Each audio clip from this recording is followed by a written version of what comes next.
एक समय था जब यह कंपनी अपने मुंबई के एक छोटे से कमरे से अपना कारोबार शुरू कर रही थी और आज यही कंपनी अपने भारत के रिटेल, टेलीकॉम, डिजिटल सेवाएं, ऊर्जा और देश के अर्थव्यवस्था के बहुत बड़े हिस्से पर अपना गहरा प्रभाव रखती है। लेकिन आखिर कुछ ही दशकों में रिलायंस इतनी विशाल कैसे बन गई? और उससे भी बड़ा सवाल, क्या रिलायंस की कहानी सिर्फ एक कंपनी की सफलता है या फिर आधुनिक भारत के बदलते हुए आर्थिक इतिहास की कहानी?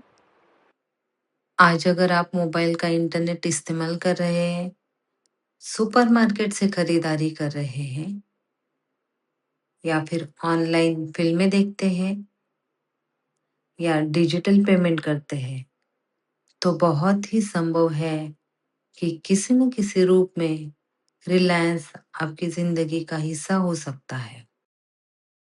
जियो से लेकर रिलायंस तक इस कंपनी की मौजूदगी आज भारत के हर घर तक पहुंच चुकी है। साल 1966, मुंबई।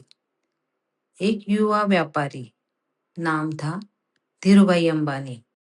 न कोई अरबों की संपत्ति, न कोई बड़ा उद्योग, बस एक सपना और उस सपने को पूरी करने की अद्भुत भूख।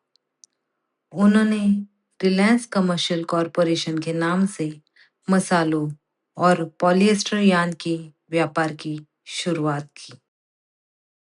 लेकिन धीरूभाई की सोच अपने समय से कहीं आगे थी।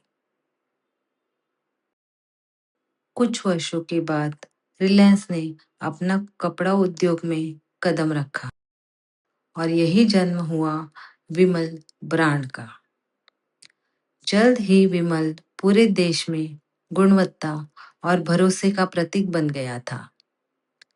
यही वह पहला अवसर था जब रिलायंस ने खुद को एक राष्ट्रीय ब्रांड के रूप में स्थापित करना शुरू किया। असली बदलाव अभी भी बाकी था। 1980 और 1990 का दशक रिलायंस के इतिहास का सबसे बड़ा टर्निंग पॉइंट साबित हुआ।